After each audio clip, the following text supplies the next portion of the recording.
I'm Juan T. Salter and host of the Here We Are podcast.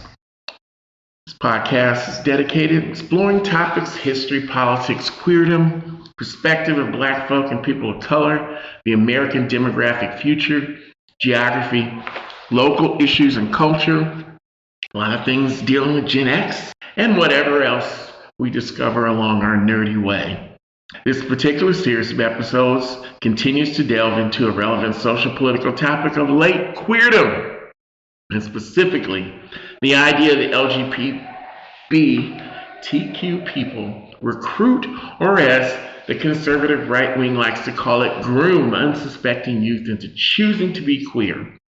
Here We Are podcast going to turn that fallacy on its head by interviewing actual queer folk themselves. Today we invited Robert, a white, gay, Gen X, seminary student and pastoral candidate. Good morning. Good morning. Standard question, always ask on Here We Are, is how did you get to be here, this time, this place, right now?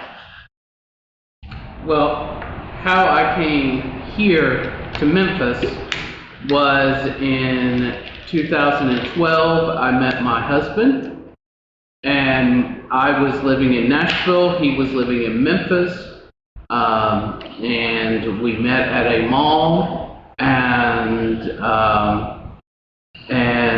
as our relationship bloomed, it was better for me to relocate to Memphis than for him to relocate to Nashville, so I relocated to Memphis. How did you guys meet? We come in contact, I'm sorry. In the mall, that's how I was in the mall eating in the food court, and he was looking over me, giving me all kinds of dirty looks and stuff, and for the first time in my life, I was brave enough to go up to somebody like, why are you looking at me like that? and I guess that was the trick to get his attention. So we've now been to, April will make 13 years together. May makes 11 years married. All right then. Who taught you to be queer? No one. Just to be honest, no one, because from up until the grade 7 in school, I chased girls. I did the little letters that say, would you like to be my girlfriend? Check yes or no. All that fun, cutesy stuff. Now it's, messages on Facebook instead of handwritten notes. But I don't know what happened between the summer of 7th grade and 8th grade. When I went into 8th grade, I started to notice my male classmates, especially the guys that were on the basketball team. And so the first time I saw some of my classmates in their basketball uniforms for photo day, I was like, okay, this is doing things to me that I don't quite understand. Okay. I'm going to follow up that. So you said in 7th grade, so as you said, seeing the basketball players was doing the things you didn't quite understand. What other signs, what other messages was society, community given to you at that same time? Messages that I received, anything dealing with like same-sex attraction or anything like that was forbidden. And so for me, from when I realized that I was attracted to the same sex, from 8th grade all the way through high school, I suppressed it. Okay. Because I was taught, we had a guy that was 2 grades under me, when he got to high school, became very out and became an advocate. And I saw how he was being treated, how the school system was treating him. How was the school system treating him? That he was attention seeking. They treated him as if he was doing all this for a show, a performance, simply just attention seeking. Wow. Interesting. Into the next question. Who or what role models did you have for being queer and gay? I really didn't have any role models. You did not see it. You did not talk about it. I didn't even like exploring the idea of being gay and Christian until I got to college, and I was a ministerial student in the Methodist church, and I was at a Methodist school, and one of the students that was there was Episcopalian. And Episcopalian, as a denomination, is an open and affirming denomination, and one of the ministerial students that was in the group was talking about how she believes, that God created us gay and all this, and that was my first introduction to someone of a Christian Protestant denomination actually talking about homosexuality in a favorable manner. The reason why I asked that question after the guy in high school, in a way, didn't the guy in high school as a negative role model? You could view it that way, yes. But when I'm thinking about role models, I'm thinking more of someone that's older, like a movie star or a teacher or something like that. And there was none of that. I mean, other than this one kid, there was no, and all of. So there were no, whether negative or positive, anybody else that you saw was gay that was older that you was like, oh, I think so and so. No, because we weren't. I grew up in a very, very conservative household. Like when cigarette commercials came on and beer commercials came on, my mom turned the TV off. We weren't allowed to watch beer commercials, cigarette commercials, anything that she felt was impure, we weren't allowed to watch it. Okay. So any TV shows that had a gay character in it, I wasn't allowed to watch Golden Girls. I didn't start watching Golden Girls until I was in my 20s. Because I was not allowed, even though I grew up in the. There was no gay characters on. Were there? Yeah, there was gay.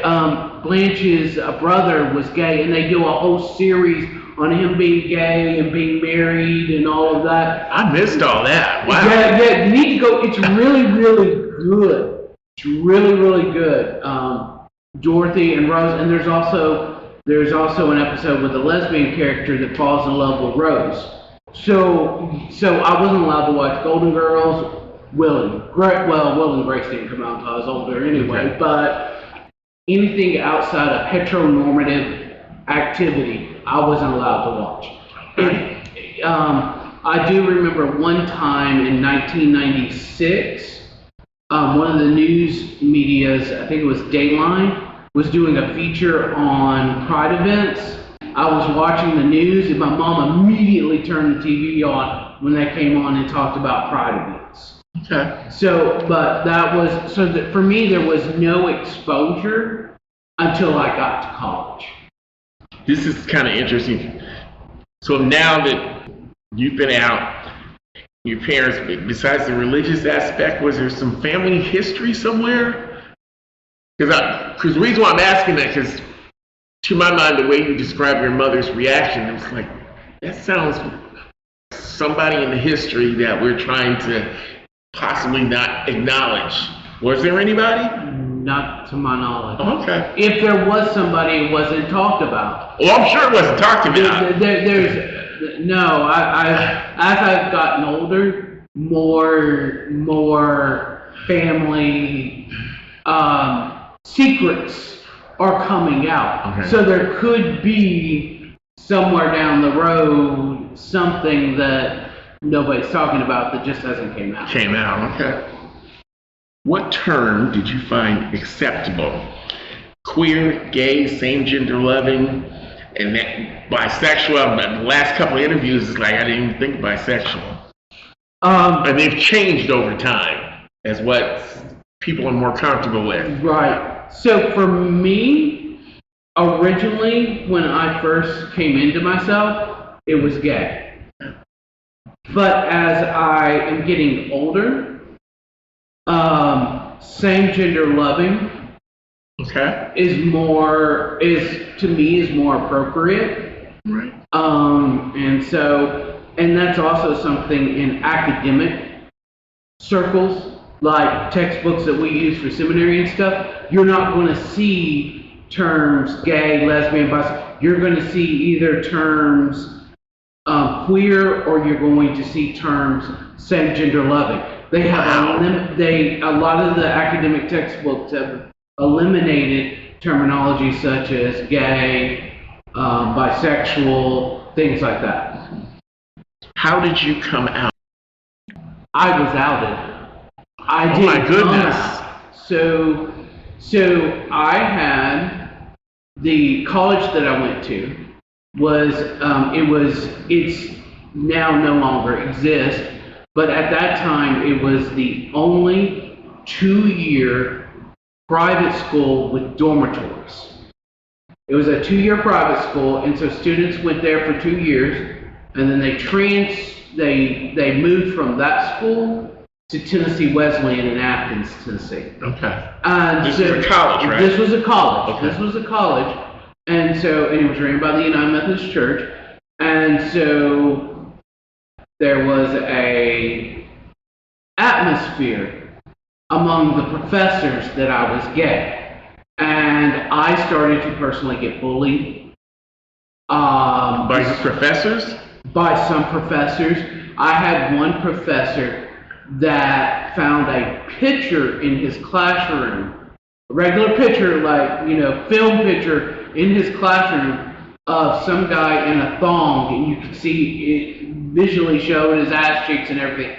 He came up to me and showed me that photo and asked me if I recognized the ass. You're kidding. No. He actually got severely reprimanded. The school did when I went to the school administration, the school did step in because they said that was a totally inappropriate on many levels. Okay. Because I was a ministry student, I was under the school chaplain. The school chaplain started to do some bullying tactics with me. The director, my sophomore year, I was working as an RA. Okay. And RAs were required to attend the welcome days for prospective students and stuff like that. Right. The director of admissions removed me I was physically at the event and I was asked to leave. And it wasn't by the director of admissions. Director of admissions had a student that was working in the admissions office come tell me, instead of him coming to tell me himself. So I ended up, after completing 3 semesters there, it was starting my final semester there, I ended up leaving there because I couldn't handle the bullying anymore. And didn't finish my degree. And the next fall, I went to Lambeth and Jackson before they closed, and the same stuff started to happen there. And so after that one fall semester there, I left, but while I was at Lambeth, I met a guy. Okay. And me and him dated. I would call him on the phone and talk to him. And my sister overheard our phone conversation.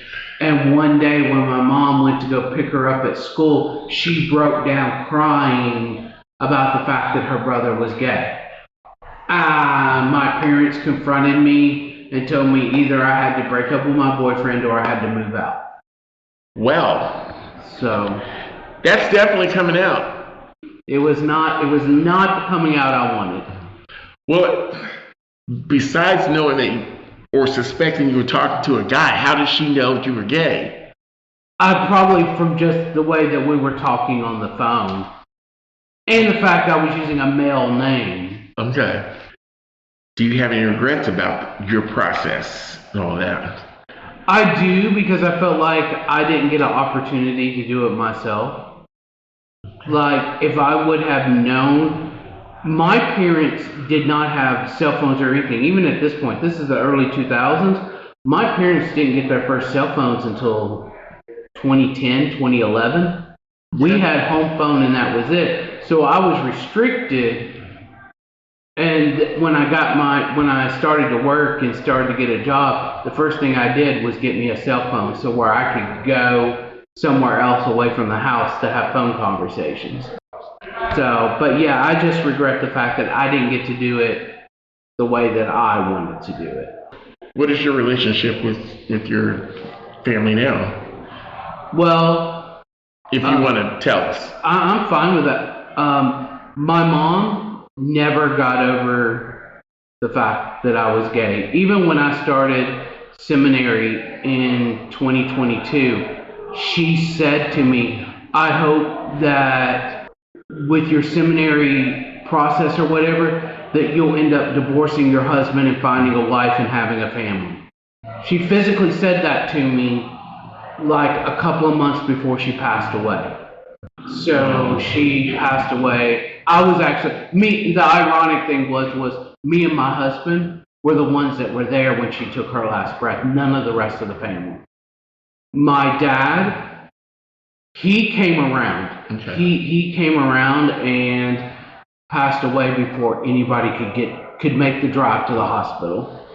So, because we didn't expect her to go, that I was holding her hand when she passed away, when she took her final breath. And so that to me, that's kind of ironic because she was so against our relationship that we were the ones that were present when she took her last breath. Has any other family members come around? My dad has. My dad, right? I mean, my dad still believes that same-sex relationships is wrong. He tells me that I need to bring Patrick to come see him. You know, he's very, very, he will not call Patrick my husband or anything like that. He calls Patrick my friend, or every once in a while he'll say special friend. But I'm okay with that. He's dealing with it in the way that he needs to deal with it, and so I'm okay with that. But my sister is perfectly fine. I've got 4 siblings, so okay. My sister's perfectly fine. My baby brother, he has cerebral palsy and autism. Okay. So he really doesn't fully understand. All right. And then the only one in the family that still really has a problem is my oldest brother. That's when Mom died, that was a whole thing because they put my married name in the obituary with Patrick as my husband. But there was some family, like some of my mom's cousins and stuff, that were the opposite. They actually came into the dining hall where me and him were eating and said, "Hey, I'm blah blah blah. Understand your family, so we need to meet." Okay. And so that was a mixed bag there. But do you have any advice or wisdom you would care to share with a younger person in the community, possibly listening to this podcast? My advice, because there are people out there, younger people, do not come out until you are ready to come out. Absolutely. And I have, as someone that is a pastoral candidate, someone that's worked in ministry since the age of 15, so pretty much my whole life, I've seen so many people within the Christian church that have been outed, even to the point of being dragged in front of a church and doing an exorcism on them to get the gay out of them. So have you witnessed one of these? Yes, I have witnessed one of these. But you witnessed it knowing that they were talking about you too. Yeah. Okay. So I've only seen one. I had one church that I was working with that tried to force me into their gay conversion therapy program. When this church tried to do this, I was working with a Hispanic church. Okay. And they had an English church that was sponsoring it, and they were trying to put me through the English church's conversion therapy. But yeah, so it was, and this is a church that also prepare yourself when you're coming out. Okay. Because you may think you know how somebody's going to react. You don't know how people are going to react, so be prepared. And also, there is nothing wrong with having someone with you. What do you mean? When you tell your parents? Yes, when you come out, there's nothing wrong with having a support system there with you. So if something happens and it does go bad, you've got someone there to support you. But that's my big advice to young people. Well, with that, Robert, I want to thank you for being on Here We Are. Thank you for having me.